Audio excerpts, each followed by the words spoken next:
I'm here at Pinewood Studios talking to Will from Sony about how their Cine Outer products are used out and about in the industry. And in this episode, we're going to be talking about the Sony Burano. Right, the newest kid on the block, the Burano.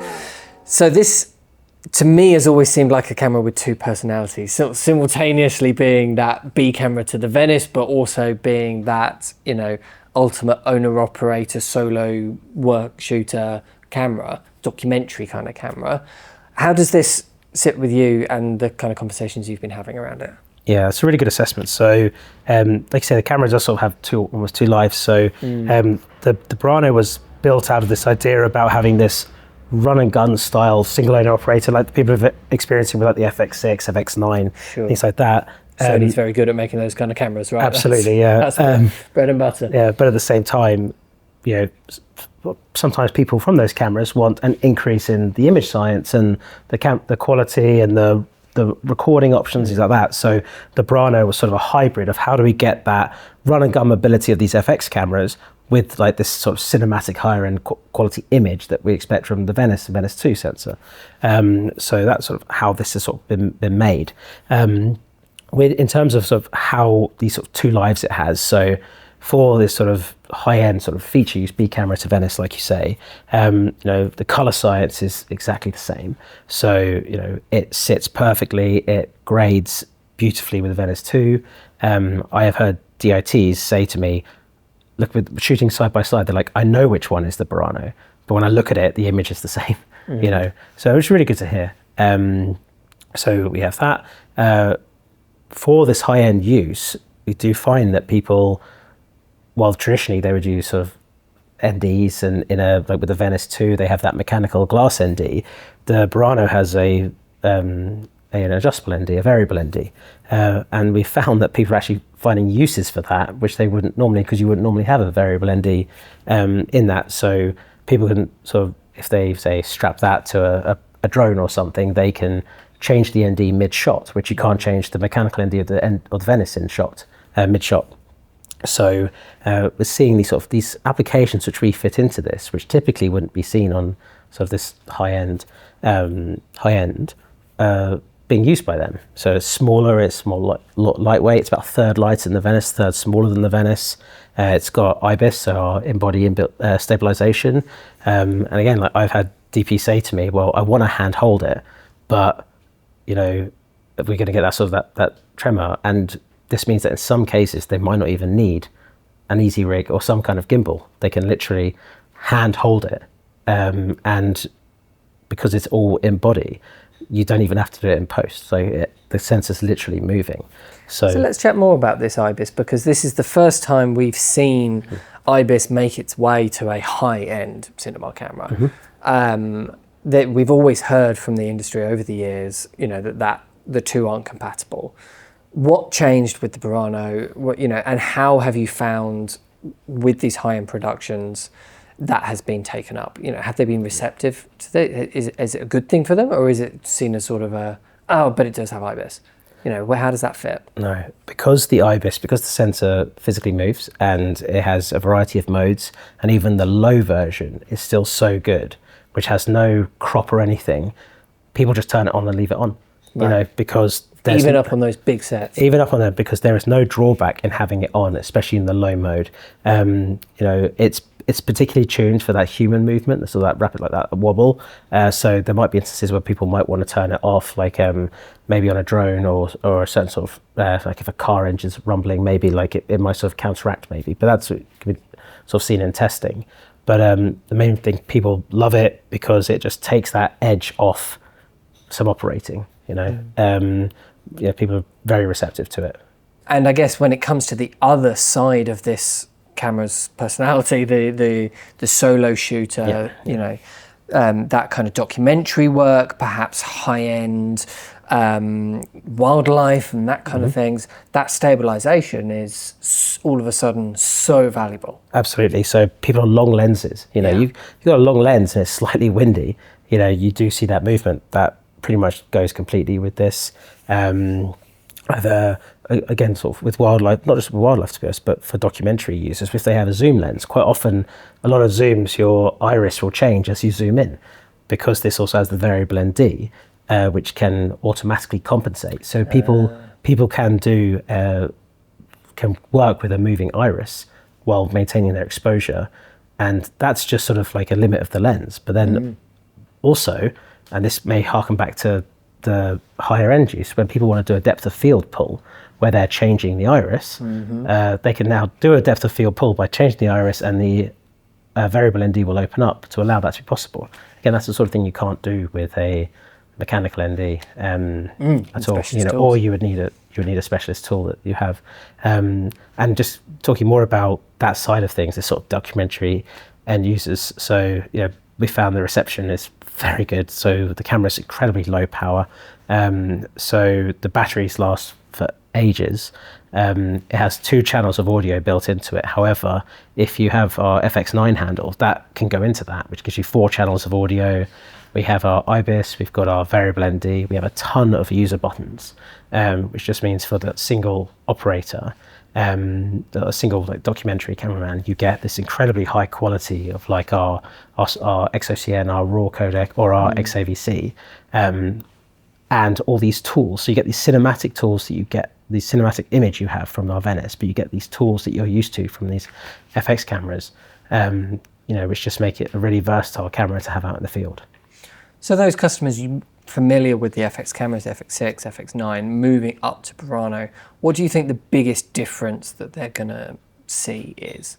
Yeah, so the image quality, no doubt. So built-in RAW, so the built-in XOCN. So obviously people can shoot RAW with like the FX3, FX6, FX9, but it's externally. You need an external recorder.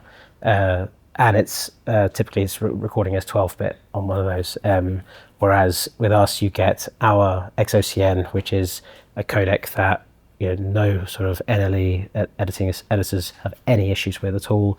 So everyone's already familiar with it. You get that massive jump in image quality, and just some extra tools that you expect from having something that's that much higher. So you get the 8K sensor in full frame as well. So again, you can window down as well, and get some higher speeds, especially with some of the new updates we're bringing out. Just overall, you've got V-Lock on the back, so you've got sort of this more industry suitable, I would say, power system, rapidly fast boot up time, so you can go from off to ready to shoot in less than 3 seconds, which is fantastic for a documentary shooter as well. So it's a sort of this amazing cinematic quality camera in a very sort of documentary package. So let's talk a little bit about that firmware update that you mentioned. We've just seen the release of firmware 2. What was that based around? What kind of feedback were you hearing from customers? Absolutely. So when we released this camera last year with the original firmware, people loved a lot of the features we gave, but we listened to a lot of feedback from users, and some people wish that the rolling shutter, the speed of the sensor could be improved.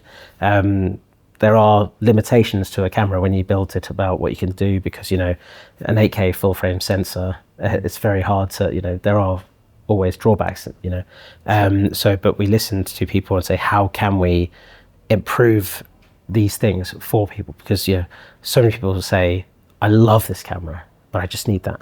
So we looked into it. The guys in Japan sort of really put their heads together, and we released a few new sensor modes which will allow people to still have that full frame, because the speed of the sensor increases when you start cropping down. But the issue was that people wanted to use their full frame lenses and not have the slower shutter speed, the slower rolling shutter. So what we did was we introduced a few new sensor modes which allow them to use their full frame lenses. So it's one of our full frame crop modes, but they'll also get a much faster readout speed.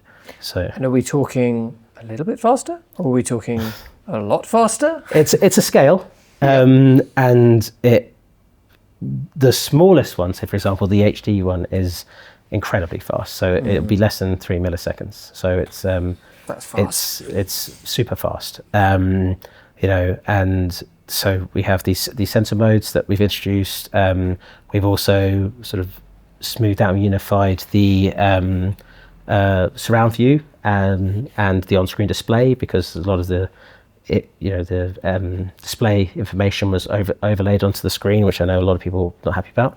But now that's been sort of all put to the side. So the gripe of using it as like the monitoring on it, we would like to think has been sorted now.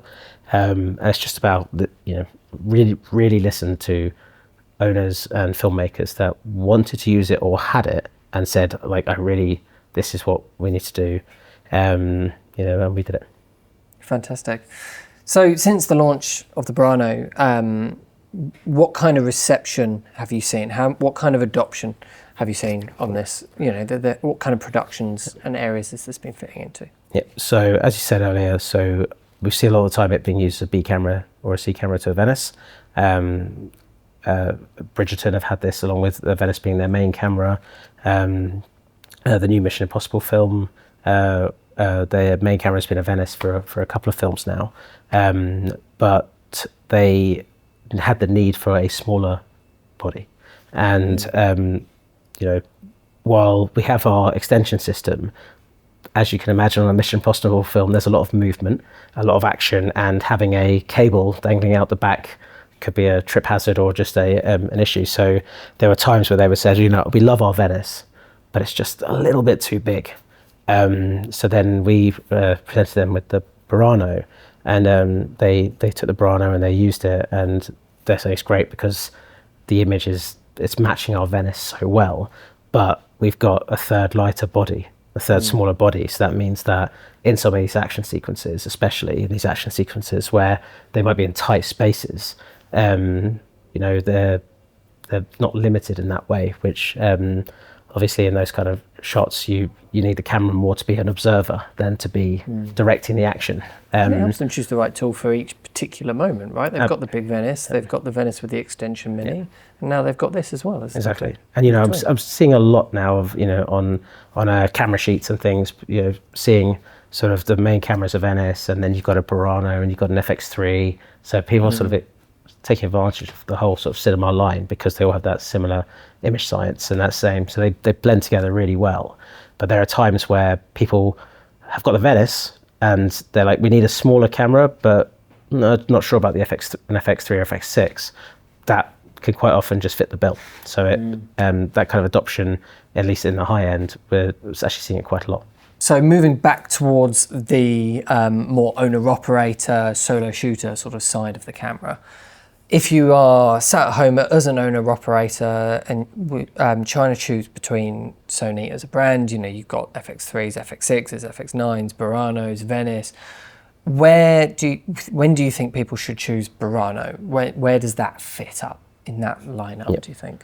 So I do speak to quite a few shooters that have FX3s and 6s and 9s. And as you say, so why would I choose this? And quite often it's because either the clients they have want that higher quality, but they don't necessarily want to pay like a Venice price. And they might instead like go to an alternative company. Or they might just be working quick. This is a faster camera to work with. Exactly, right? yeah. So this allows them to be able to produce better quality images for the client, especially like with RAW as well. So with this XOCN, the sort of things they can do with that, as well as still have that image stabilization, still have that variable ND. For example, the FX3 has image stabilization, doesn't have variable ND. The FX6 has variable ND, no image stabilization. So the Burano has both of those, and it has 8K, and it has full frame, and it's perfectly matching with Venice. It has a PL mount, it has an E mount underneath it, whereas the FX3 and 6, they don't have a PL built in anyway. So again, this is sort of the best of both worlds. You get that PL mount, so when you're using these more sort of cinematic lenses, no problem at all. So it's just, if you want that extra jump in quality. Really stand out from the crowd with your images doing the speaking for you.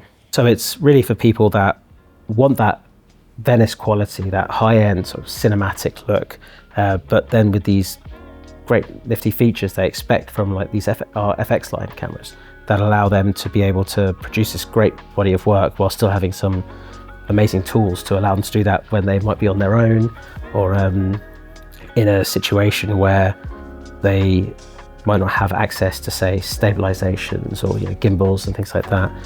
So really so people that want that high quality and that flexibility all in one package.